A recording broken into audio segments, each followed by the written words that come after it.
Vamos a empezar nuestra breve meditación de este capítulo 21 de Segunda de Samuel. Me voy a centrar en un punto de lo que encontramos en este capítulo. Y si pudiéramos darle un título a este punto sería el juicio de Dios y la solemnidad de los juramentos. Para esto quisiera traer a tu memoria el pasaje de las Escrituras que nosotros recordamos, en el cual nosotros recordamos cómo los Gabaonitas, con toda astucia, o también dicho de otra manera, con todo engaño, lograron hacer un pacto de paz con el pueblo de Israel. Esto lo vimos en el libro de Josué, capítulo 9, versículo 15. Ahí se nos dice que este pacto fue bajo el juramento de los príncipes de Israel. Pero una vez que se descubre que realmente no eran lo que habían dicho, sino que eran vecinos, vivían en medio de ellos, en pocas palabras, eran amorreos, entonces el pueblo se lamenta,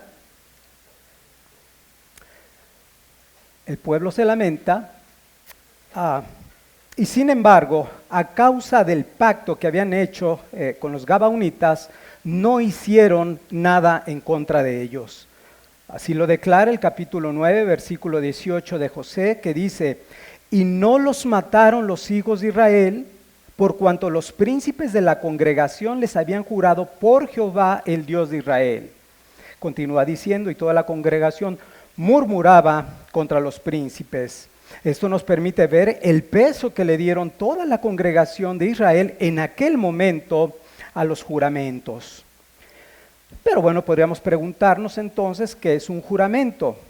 Lo podríamos definir de una manera muy sencilla como llamar a Dios de testigo de que lo que nosotros estamos hablando es verdad, o de lo que nosotros estamos prometiendo o comprometiéndonos lo vamos a cumplir o nos vamos a esforzar a cumplirlo. Y esto hace una referencia al tercer mandamiento de la ley de Dios. Ahora, en nuestro capítulo 21 de esta segunda carta en esta segunda de Samuel, vemos entre otras cosas la solemnidad de los juramentos. Por un lado, vemos cómo Saúl quebranta el juramento que habían hecho, como lo hemos visto, Josué y los príncipes de Israel, pero por otro lado vemos a David cumpliendo una vez más el juramento que él había hecho con Jonatán, su amigo, y con toda su casa. Vayamos a Primera de Samuel, capítulo 20, versículo 15 y 17, donde vamos a encontrar este juramento. Primera de Samuel, capítulo 20, versículo 15 y 17.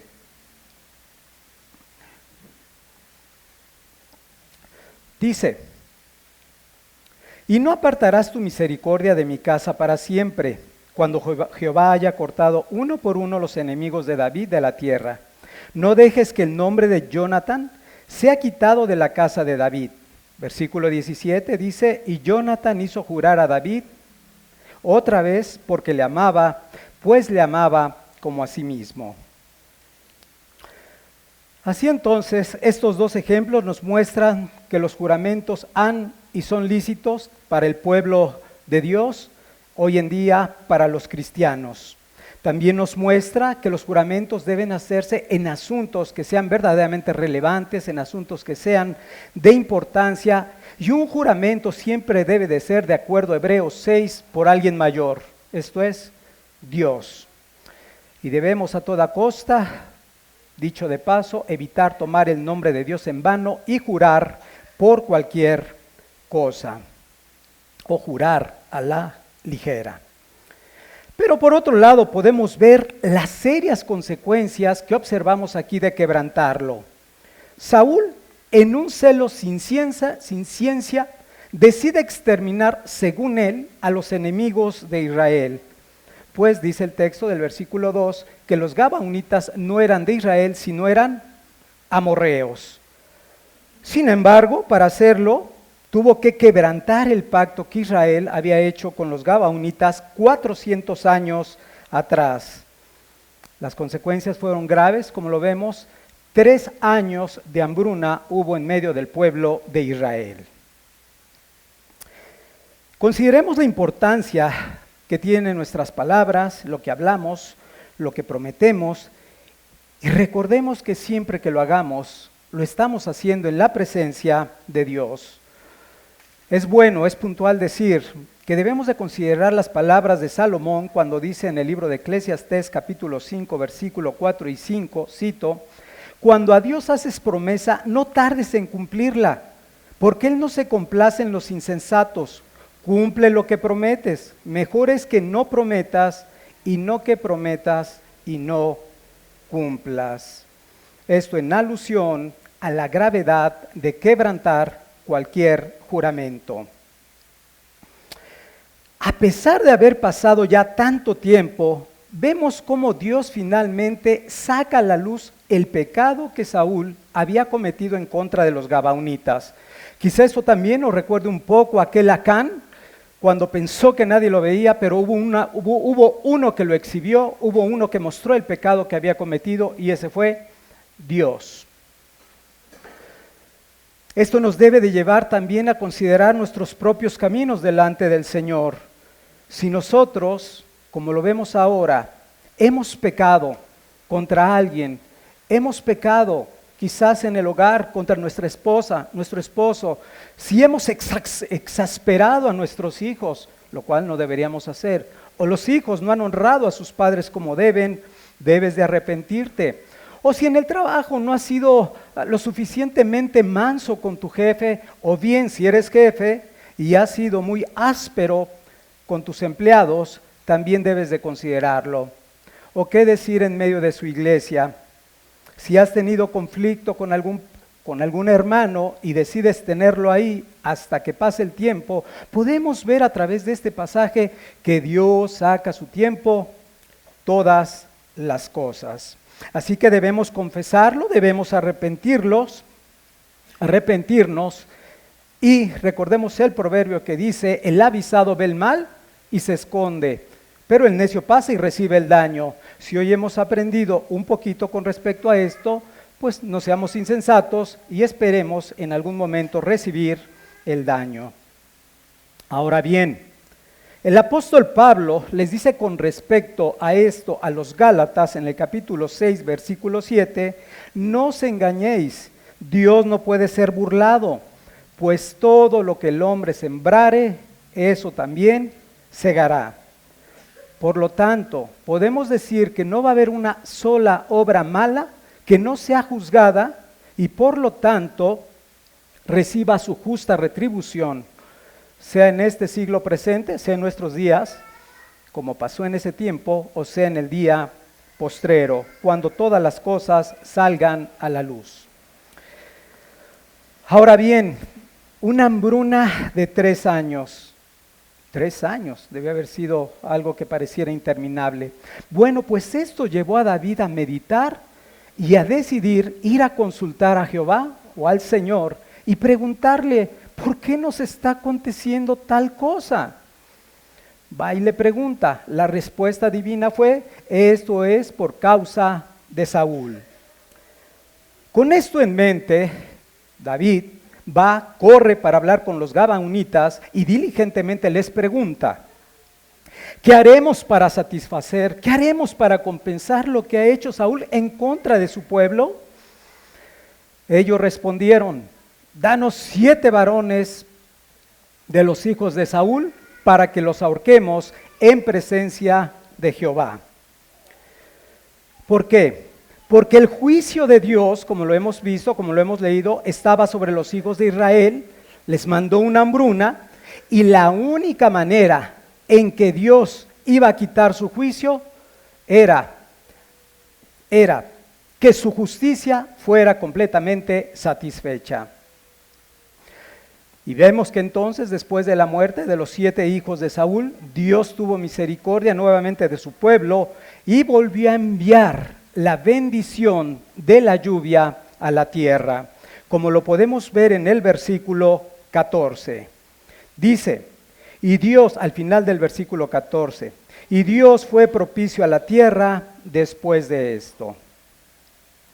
Ahora ponte a pensar por un momento, si la muerte de estos hombres produjo tal bendición para el pueblo de Israel, cuanto más entonces la preciosa sangre del Señor Jesucristo, como de un cordero sin mancha, sin contaminación, como aquel en el cual sí no se hubo engaño en su boca, fue aceptada por Dios. ¿Cómo no meditar que gracias a ese precioso sacrificio, Dios ha hecho paz entre Dios y los hombres? Y les ha dado ahora a su iglesia toda bendición espiritual en Cristo.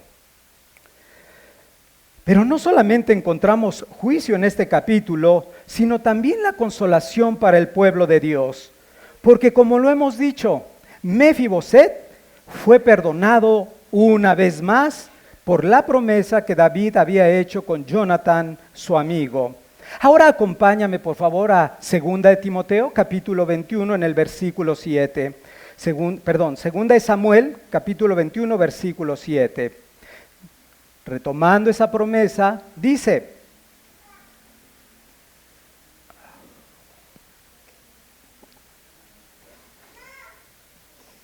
y perdonó el rey a Mefiboset, hijo de Jonathan, hijo de Saúl, por el juramento de Jehová que hubo entre ellos, entre David y Jonathan, hijo de Saúl. Hay un énfasis, hijo de Saúl, una y otra vez.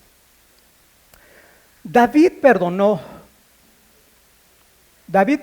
a Mefiboset de la muerte. ¿Por qué? Por esta promesa. Debemos ver que al ser hijo, en este caso nieto, cuando pide un hijo, los gabaonitas podrán ser los hijos o los nietos. Cuando pide entonces esos 7 hijos de Saúl, Mefiboset pudo haber sido uno de ellos que pudieron haber sido entregado y sacrificado por los gabaonitas. Pero vemos aquí algo muy importante que también debemos aprender. David nunca se olvidó del pacto, nunca se olvidó de la promesa que había hecho a Jonathan. Y aquí podemos también considerar nosotros, así como Mefiboset merecía la muerte, podría, ¿verdad? Sea por esta condición o sea por su propio pecado. Nosotros también merecíamos la muerte por nuestros propios pecados. Pero Dios, como lo dice el apóstol Pablo, muestra su amor en que aun siendo nosotros pecadores, Cristo murió por nosotros. Y es por causa ahora del Señor Jesucristo que nosotros no seremos juzgados. Y amados hermanos, esto debe de ser de gran ánimo y gozo para adorar al Señor. Ahora por los méritos de Cristo somos aceptos y perdonados delante del Padre. Pero amado amigo que estás el día de hoy aquí, el pasaje que hemos visto el día de hoy debería de ser suficiente para que puedas entender tu pecado y que puedas ver las consecuencias que quizás hoy estás viviendo a causa de él. Y no quisiera enfocarme solamente al tema del juramento, sino a cualquier pecado que sepas que trae consecuencias a largo plazo y que sigue trayendo consecuencias en tu vida. Quizás en tu hogar, problemas en el hogar, quizás en el trabajo, problemas de finanzas, problemas de salud, yo no lo sé. Pero lo que sí sé es que en medio de todo esto hay buenas noticias. Y esas buenas noticias es que Cristo Jesús vino al mundo para salvar a los pecadores, para dar perdón a los pecadores. Si tú te arrepientes, si tú pones tu confianza en Él, Dios que es veraz, el único que no se halló engaño, Dios que no miente, Él promete que te dará el perdón y la vida eterna. Con esta meditación en mente, dispongamos nuestros corazones para seguir adorando al Señor. Amén.